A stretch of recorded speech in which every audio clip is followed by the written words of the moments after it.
Natabuna na ang truth sa Sabat, unya halos tanan nga religious organization bearing the name Christianity na popularize na pag-ayo ang Sunday. Muna nga, ang iyang pag-establish sa atong identity as His creature and His identity as our Creator, He gave us the Sabbath. Changed by the son of perdition, the man of lawlessness, the little horn was the change of the law. Remember, ang atong gitrace up karon higala is no other than the history of Christianity. Sama ni Judas, murag apostol, but gibetray si Christ. Mauna ang little horn. Nothing can change the truth. Nothing can change that. Unsaon man nimo pag-usab nga dili man mahitabo nga naapay laing Dios nga nagbuhat nato. Sabbath is the truth and nothing can change it.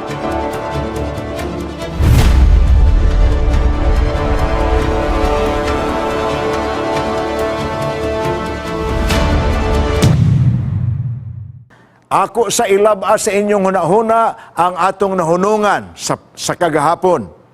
We were already talking about the prophecy of Daniel that brought us to the attention of the little horn power that has come out of the 10 horns, which was the powers, the representation of the kingdoms that took over after the fall of the Roman Empire, ang 10 horns. Apan ang 10 horns, wala po sila magdugay. Kay gikan sa taliwala sa 10 horns ni Butho ang ginganlan natog little horn. Paglugwa mga kaigsuunan sa little horn, kini siya nag-start nga gamay. Apan nag-anam siya kadako. Sukwahi siya sa uban nga mga horns. Kaya ang uban nga mga horns, they were kings. They were political leaders. But the little horn is a religious power that has a very strong political influence. Sumuna, dihata, ni Hunong ang atong pag-identify. But also we remember, I was talking to you about the prophecy of the Apostle Paul. Paul was himself a prophet. And in Acts chapter 20, he made a prophecy nga moabot ang panahon nga ang church nga gibiyaan niya, meaning after his death, and the disciples, as soon as the departure of the disciples, meaning human sa apostolic era, the church will be bombarded with first of all, the persecution. Munang tulo ka butang ang nabalak ani Paul. First, the opposition.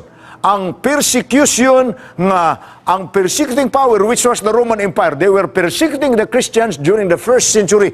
Grabe nga bloody history ang 1st century sa Christianity, mga kaigsunan, dito sa Roman Empire, because the government of the pagan Rome consider Christianity as an outlawed religious organization.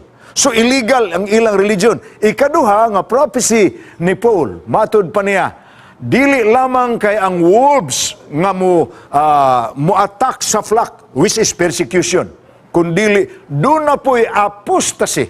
Ang apostasy meaning from among the church members, gikan sa mga tao nga nag-angkon sa ilang kaugalingon nga Kristohanon, may mga tao nga musulti og binalitad nga butang, meaning they will apostatize. Ang meaning sa word nga apostasy, sulusama or katapad sa kamatuoran apan dili ang kamatuoran. Munay word nga apostasy.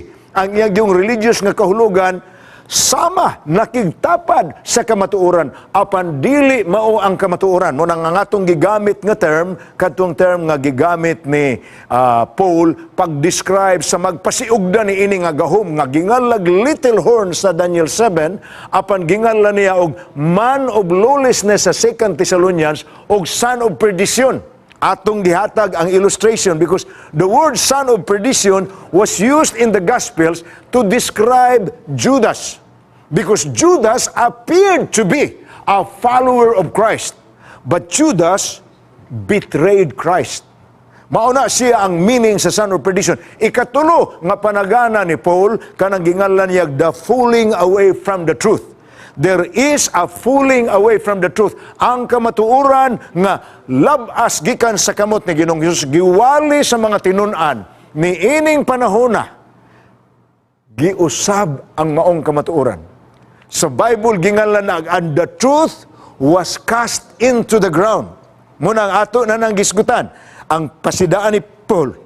Let no one deceive you by any means, for that day will not come unless the falling away comes first, and the man of sin is revealed, the son of perdition. We have already given you an example of that. Now, let me tell you, atong himuon karong gabi jutay nga sama sa gingalan sa atong COVID crisis terminology karon og contact tracing. Ang atong himuon ron is historical tracing.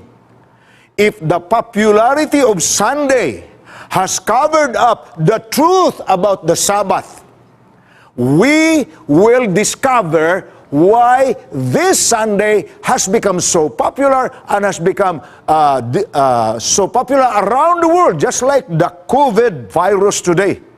Nga natabuna na ang truth sa Sabbath, unya na halos na nga religious organization bearing the name Christianity na popularized na pag-ayo ang Sunday. Now, let us do what we call contact tracing. Kay mo man ay paagi nga subay na to, unsa ba dyo'y nahitabo? Sa Bible, Sabbath, from the creation of the world until the time when Jesus was here, until the apostles. And in fact, ato na nang gibasa, mismo kung mga luwas na tatuan na tas gingharian sa langit, according to Isaiah 66, verses 22 and 23, we will still be seventh-day Sabbath keepers. Why? Because the Sabbath can never be changed. It's a truth that cannot be changed.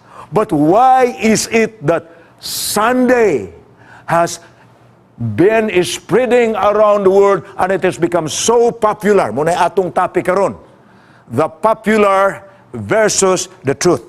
So now, let us do a little bit of contact tracing or historical tracing. Let me bring you back your minds. You know, when Christ came into this earth, He actually did not establish a religious group. He did not establish a church. Mamanay huna-huna sa uban.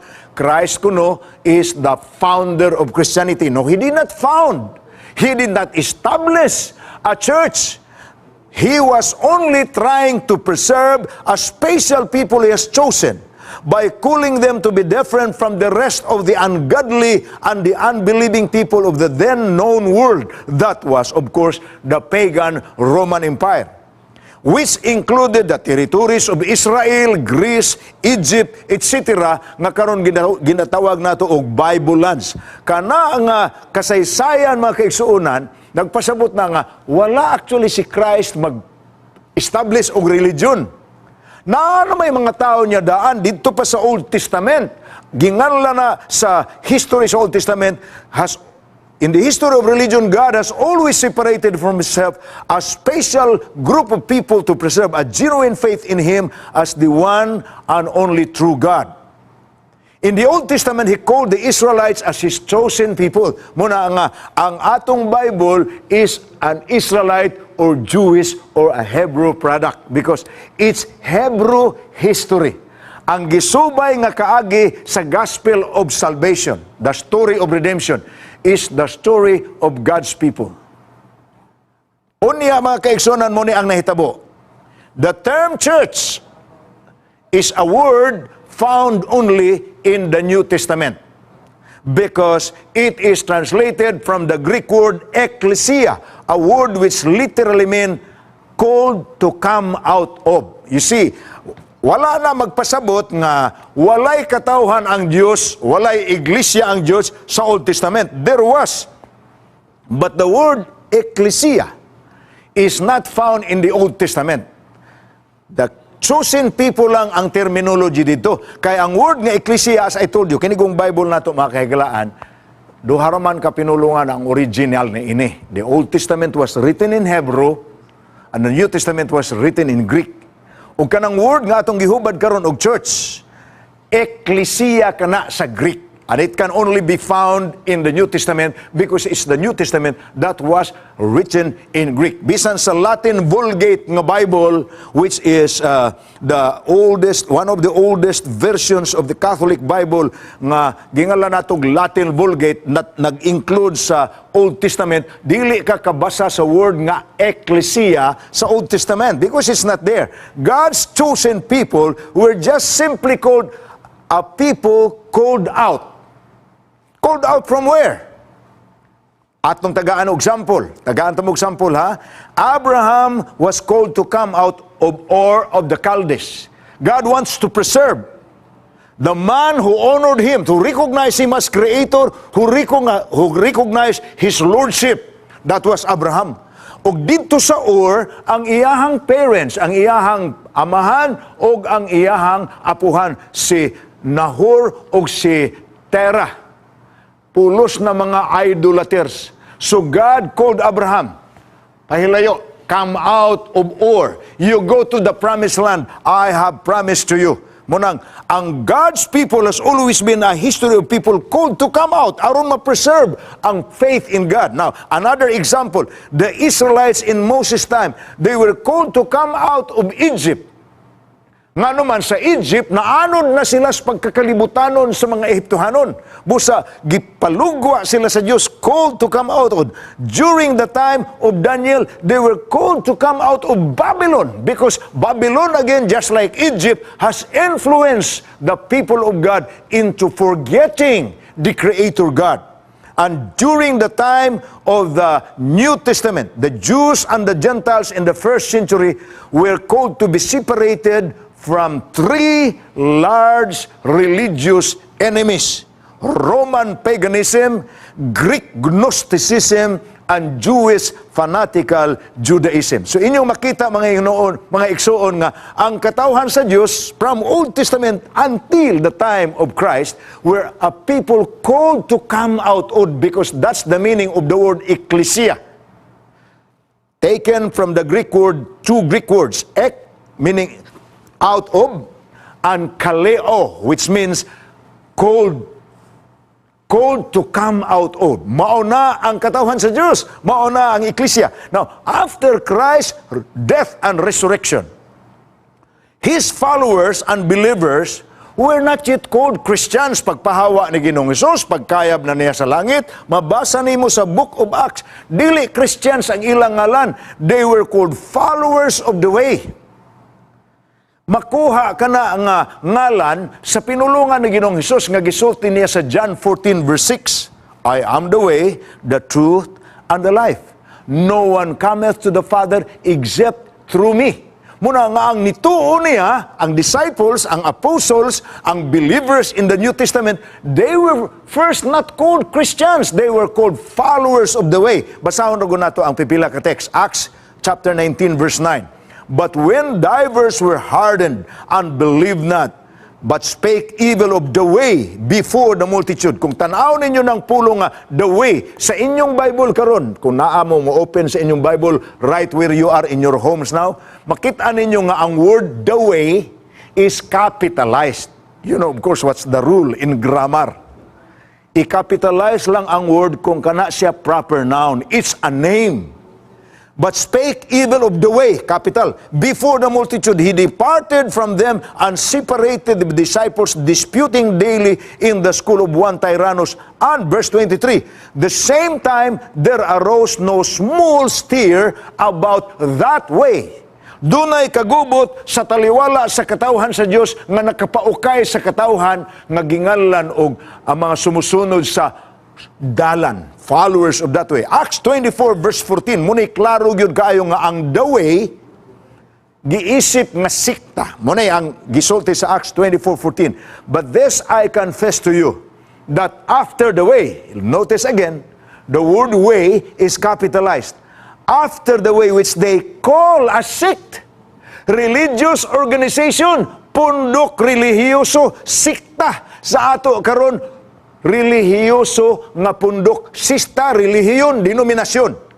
The way which they call a sect, so worship I the God of my fathers, believing all things which are written in the law and the prophets. Now, when was the word Christian used to describe the followers of the way? Niya po na sa Bible. The Bible tells us that the followers of the way or the followers of Christ were first called Christians in Antioch. Mabasa na ito na mga igsoon sa Acts 11 verse 26. Listen.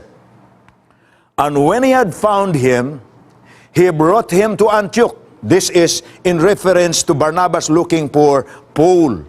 So it was that for a whole year they assembled with the church and taught a great many people, and the disciples were first called Christians in Antioch. Now, remember this, we are not trying to trace up, diin man gikan ang sinugdanan sa Domingo. Nganong na-popularize mo siya. Gisubay na to. Kay mo man ay paagi, pag-trace up, pagsubay ni mo, o nganong nilukop na nis kalibutan karon. Now, ang Kristohanon, ang mga sumusunod sa dalan, the followers of the way, they were first called Christians in Antioch. This is a tracing up of where the parting of ways between truth and error. Sa Daniel 8, mga kahigalaan, na hinumduman nato ang pinulungan nga gigamit ni Daniel in relation to apostasy in the church. Ginganla na ni Paul sa 2 Thessalonians, apan ginganla na sa Daniel og casting of the truth into the ground, which was an activity done by the little horn. Ato maning ianam og expose og kinsa maning little horn because he is a prophetic symbol. Daniel 7:25, kini nga little horn, he will speak pompous words against the Most High. He shall persecute the saints of the Most High, and he shall intend to change times and laws. Three outstanding characteristics of the little horn. Number one, he will speak pompous words, meaning gipataas niya ang iyang kaugalingon sa iyang pinulungan, gituboy niya ang iyang kaugalingon, o niya lutuson niya ang mga balaan sa nga katawhan sa Dios, ug siya muusab sa kasuguan ug sa kapanahonan. Daniel 7:25, then the saints shall be given into his hand for a time and times and half a time. Sometime during the past presentations, we have explained to you nga kung muhisgot na gani ang prophecy og time element, ang keyword na to, ang key sa pag-interpret sa time, ang Ezekiel 4 verse 6. A day for a year. Munay, kanang word nga time, ang iyang equivalent ana is the Jewish year, which is 360 days, which means 360 years. Now, during this period, kanang time and times and half the time, nga ang meaning 360, unya ang times 720, og ang half the time 180. Kung totalo na nimo, ang total ana is that 42 months or the 1,260 days. Now, that figure, kanang tulo ka figures, 42 months, 1,260 days, or time and times and half the time, are the same time period. That's the reign of the little horn. When it has become so powerful, so influential, but we are now defining what are the major activities of the little horn. Kay si Paul nagtawag kaniya og man of lawlessness and son of perdition. Ug ato nang gi-explain ang meaning anang man of lawlessness and son of perdition. Religious leader siya, respected siya by many people who knows him, but ang iyaha dili na truth from Scripture. It has become the tradition of the church. Okay, atong padayon ni kanang gingalan og he will persecute the saints of the Most High for a time and times and half the time. You know, of course nga, there was really religious persecution that lasted from 538 AD to 1798 AD. 1,260 years. 42 months, a time and times and half the time. Over a specified period of time. That's the specific period of time nga defines sa prophecy ang apostasy in the Christian church. And it would, in some way, undermine the authority of God, subvert His law, and change His times. Not all would conform to such a program, but there would be trouble to those who resisted the trends. He shall persecute the saints of the Most High, according to Daniel 7:25. This can only refer to the religious persecution which we all recognize have arisen. By the way, wala may tao nga nahibalo sa kasaysayan nga maka-deny ini. Kay mismo gani kato si Pope Paul VI, mao man to siya nakanindot kaayo kay usa sa nakanindot sa iyaha kay publicly nag-declare siya pag-apologize sa gihimo sa church in certain parts of religious history, because the church had been in charge of persecuting those they have called heretics. Basahan ninyo ng pulong Inquisition sa encyclopedia o sa Wikipedia. Inquisition is a dark or a very red, blood-stained pages in the history of the church.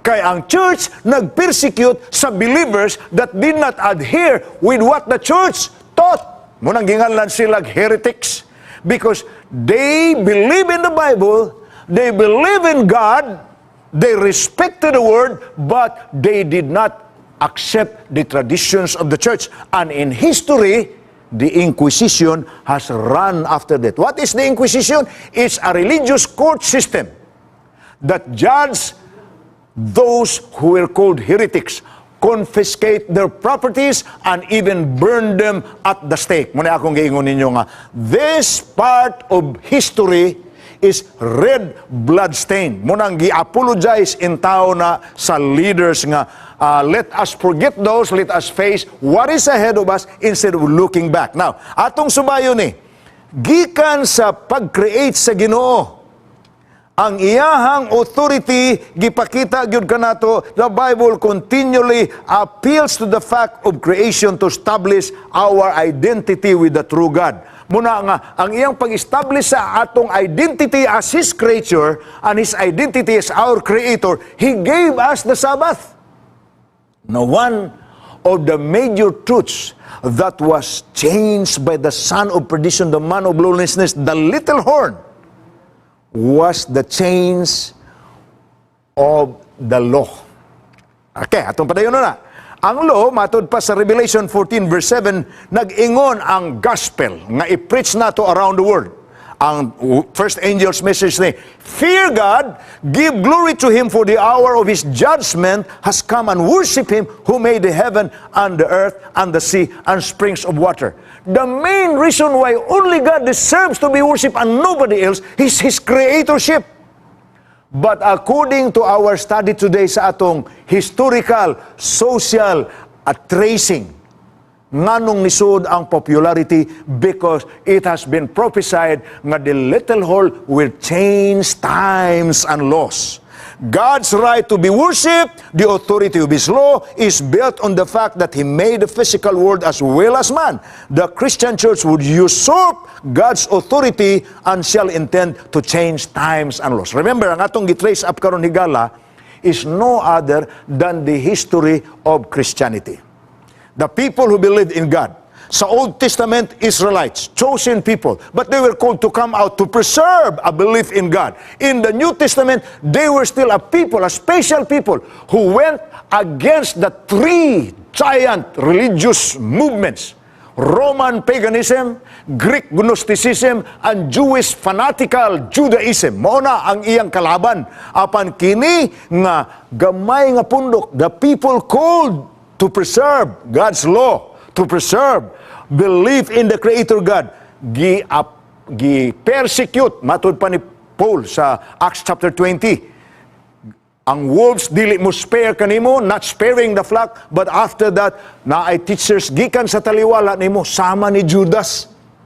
Murag apostle, believer in Christ, but gibetray si Christ. Mauna ang little horn. Wow! Let's proceed.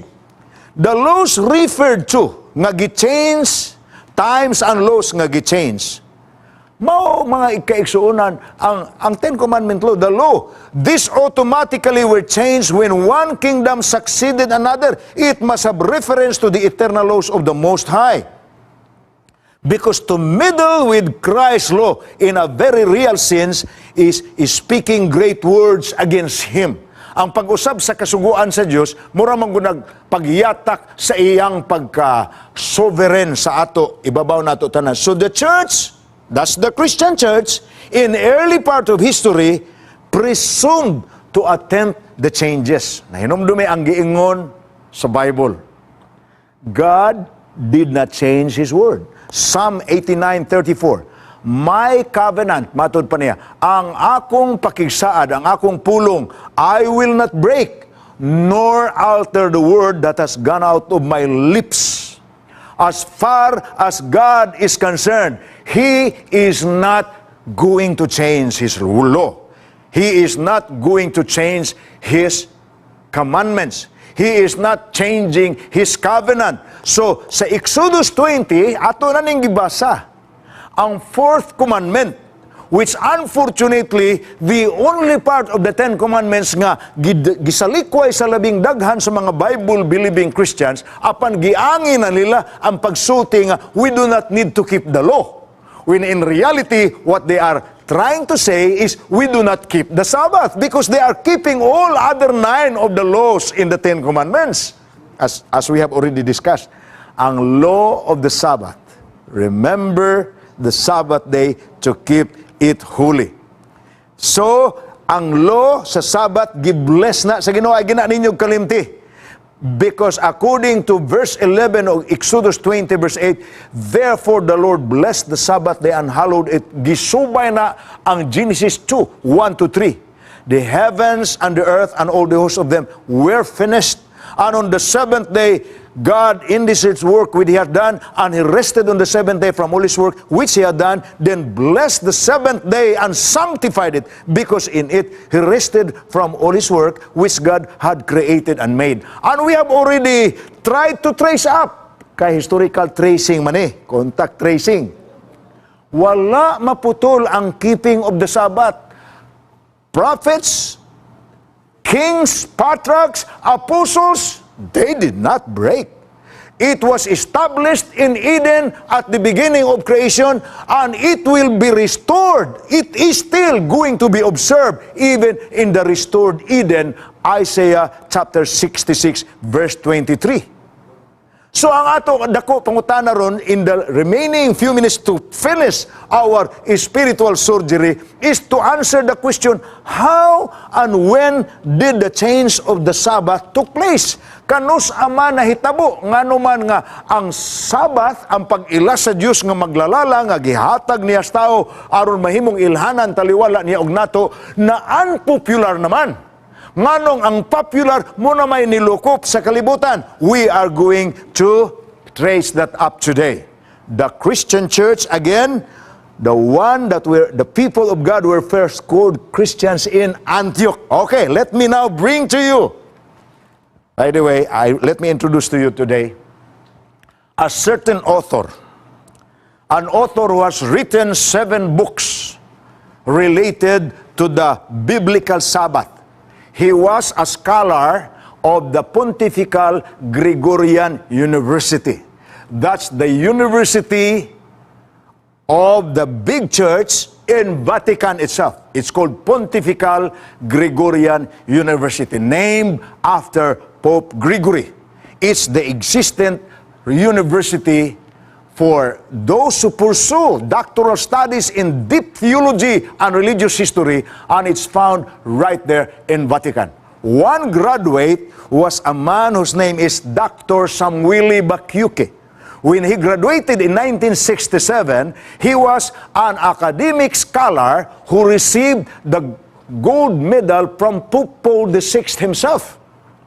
And the book, the dissertation that he made when he took theological Christian church history, doctor of religious history, and doctor of theology. Sa pagkuha niya ni ana nga course, ang iyahang gihimong dissertation, ang libro nga gingalag From Sabbath to Sunday. Nya gitrace up dito ang history ngano nga ang Sabbath, which is the truth, natabunan sa Sunday, which has become popular. Muna ang atong title sa atong presentation karong gabi, The Popular versus the Truth. We are now trying to trace up. Now, according to these findings, during the 2nd century, the church, which were called Christians in Antioch, when it was led by Sixtus. Sixtus was the bishop of the church in Antioch. By the way, when we say bishop of the church, kada lugar during the New Testament period, doon na sila'y bishops. Doon ay bishop of the church in Alexandria, doon na may church in Alexandria, which is in Egypt. Doon ay church in Corinth, doon ay church in Thessalonica, doon ay church in Colossae.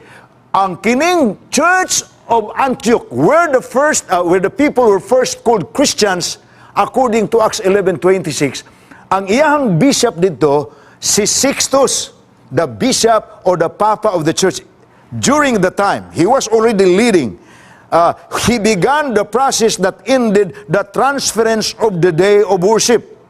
He led Christians to celebrate the day of the resurrection, and to observe Sunday and not the Passover, which fell on different days of the week each year. Kanang Passover, lain-lain man na nga adlaw sa uskatuig. Apan, gituyo na lang ni Sixtus, ang bishop, anang panahona, nga obserbahan na lang nato ang usar ka adlaw, yearly na lang, dili na kay. At first, it was not a weekly, but rather an annual observance. And then, ang mga Hudyo na nga confused sila kay naanad man sila nga Sabbath yun ang ilang tigsimba. Uy, naano may balaod. Another interesting factor when this change was introduced by Sixtus was that the first day of the week was a joyous festival in Roman Empire in honor of the sun. The former sun worshippers would feel very much at home, according to Sixtus, if Christian spring festival held on the sun's day to honor the resurrection. By the way, briefly, let me tell you, ang pagan religion of Rome were worshippers of heavenly bodies, 7 planets a day, rather a week.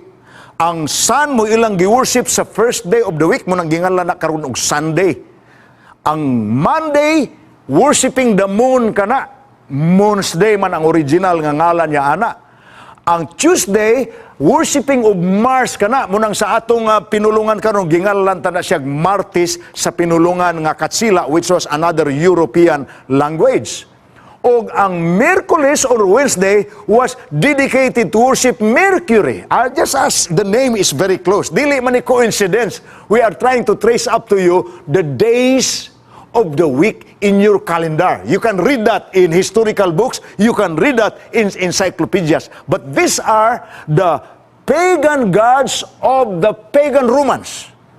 Sun on the first day of the week, moon on the second day of the week, Mars on the third day of the week, Mercury on the fourth day of the week, Jupiter, Dies Hoves, adlaw para kan Jupiter, ang ikalima ka adlaw, Venus, Biyernes, Dies Veneris, adlaw para sa kang Venus, ang Biyernes, Dies Veneris, day for Venus, og ang Saturn sa adlaw ng Sabado. Munang Saturday siya, Sunday, Monday, Tuesday, Wednesday, Thursday, Friday. Kay kanang word nga wooden, kanang word nga Thor, o kanang Freg, mga Norwegian, equivalent of the planets that I have been mentioning to you.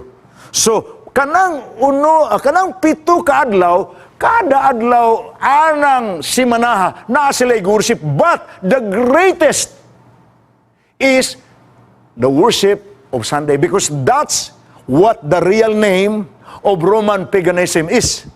Mithraism. Muna yung ngalan sa old pagan religion of pagan Rome. Mithraism. The sun god Mithra or Ra. Muna. Now, mauna siya ang naandan sa Romans. Now, ang Christian, sa diyang giauhag sila nga I-observe na lang ang Resurrection Day aron nga dili mabaguhan ang mga pagans nga na-convert na sa Christians. That is 2nd century AD. Sixtus, when we came to Victor, the bishop of the church in Rome in AD 200, that is another important character. This bishop of the church in Rome, Pope Victor, sought to enforce the annual observance of the Resurrection Sunday. He ordered all bishops excommunicated who would not follow the plan of celebrating the Resurrection Festival.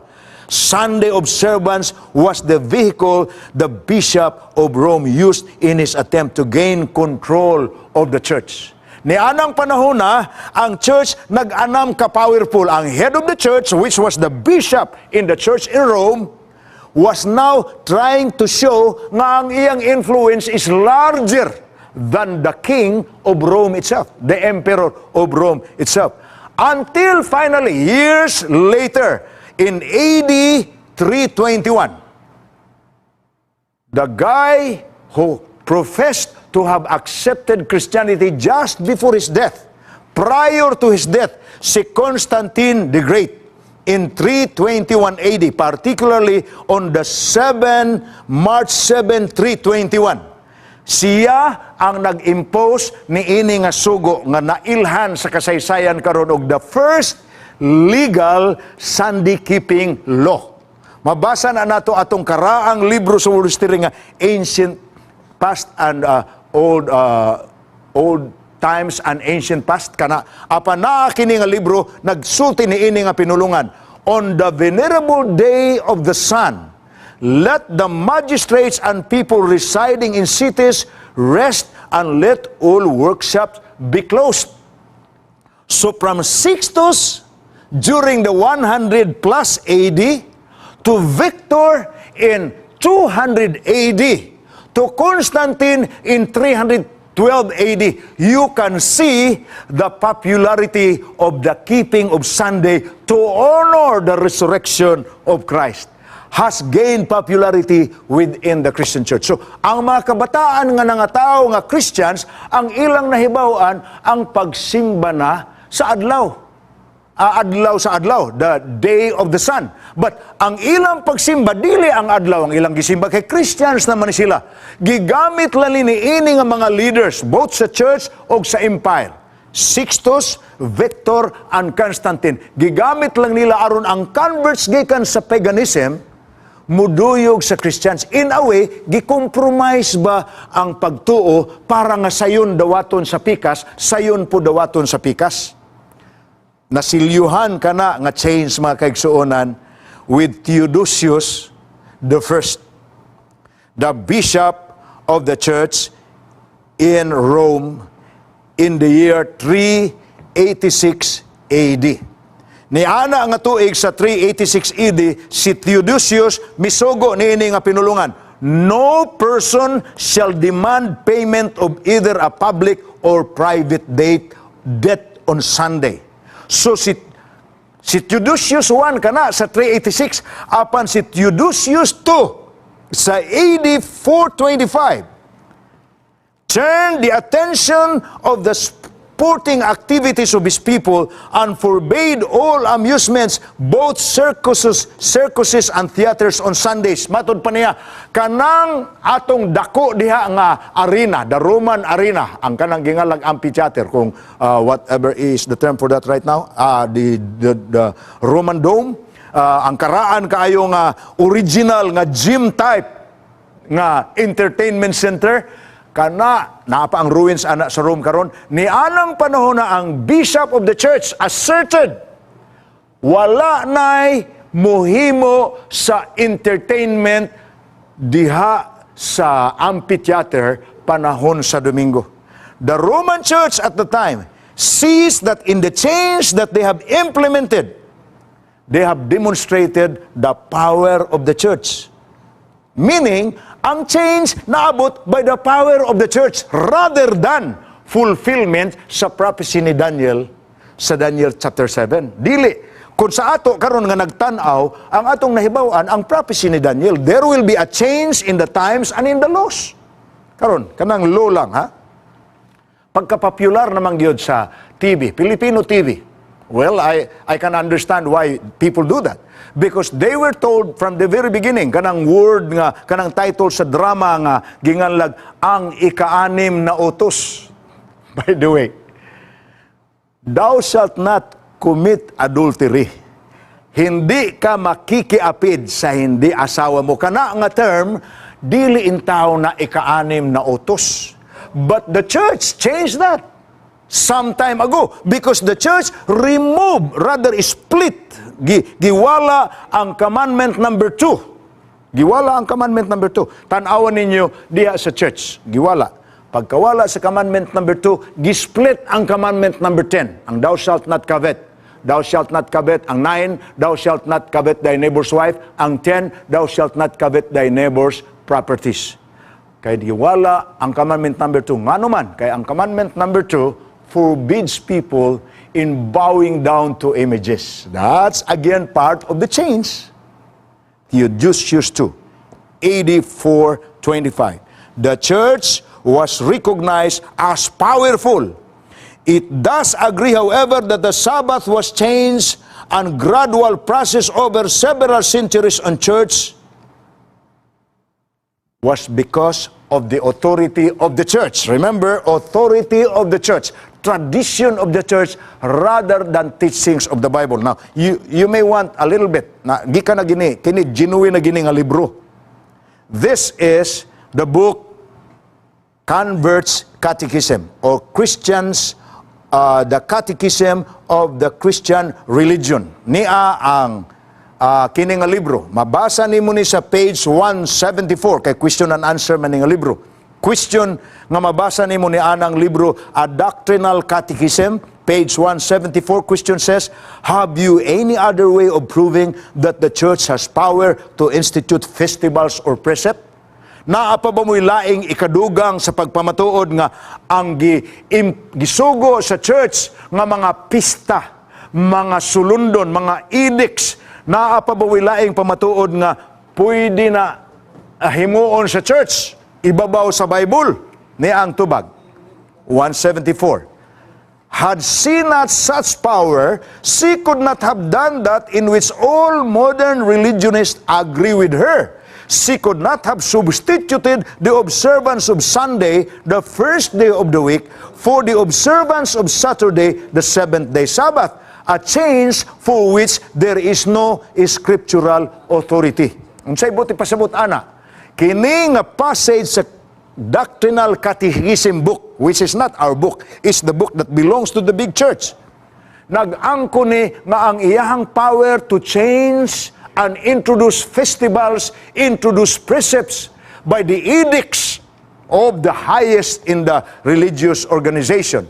Kana nga klase sa pag-introduce nga angayan sundon sa tanan na pamatud-an na pinaagi sa ilang pag-introduce sa Sunday keeping nga walay biblical authority apan gisunod sa labing daghan nga mga Christian groups. Did you hear that? It's from them. A proof of her power. Meaning, gamhanan man siya, nakahimo siya ana. Apan unsay gisulti sa Biblia higala. Do you not know to whom you present yourselves slaves to obey? You are that one's slaves whom you obey. Karon we are confronted with one thing. Romans 6:16 padayon, whether of sin leading to death or of obedience leading to righteousness. Brothers and sisters, the topic we have discussed in these 2 nights, last night o karon, is that popular versus the truth. Nothing can change the truth. However unpopular this is, the Sabbath remains to be a memorial of God's creation. Nothing can change that. Unsaon man nimo pag-usab nga dili man mahitabo nga naapay laing Dios nga nagbuhat nato. That Sabbath is the truth and nothing can change it. But there was an attempt to change it, and the change became so popular that it is accepted, it is believed, it is practiced by the majority of the Christians of the world today.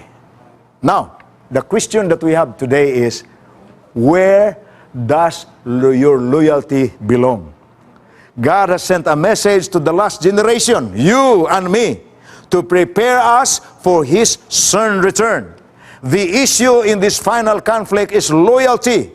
The choice is between the commandments of God and the tradition of men. It's a contest between popularity versus truth. Yes, Sunday is popular, but the Sabbath remains to be the truth, the memorial of God's creation. It's God calling it the sign between you and me. Joshua 24:15, Joshua said, "Choose for yourselves this day whom you will serve." Ay kalimti, kinsay imong gisunod, mao'y imong gihatagan sa imong allegiance, mao'y imong gihatagan sa imong loyalty. As for us, we will continue to obey the Lord. I told you the other night, these topics that we are discussing, this one tonight, the other last night, and the other night, are our way of answering the question, nganong kamo ra may lahi? Why do you insist on keeping the Sabbath nga sa mga Hudiyo ramana? Now we have told you, the Sabbath is not for the Jew, it's for the whole humanity. It is God saying, I'll give you my Sabbath so you will remember I created you. And thou shalt have no other gods before me. Because commandment number 1 and commandment number 4 in the 10 commandments are interrelated, very much related. To recognize God as creator is the main reason why we do not worship any other God. And that's exactly what we do here in COVID Gospel Series.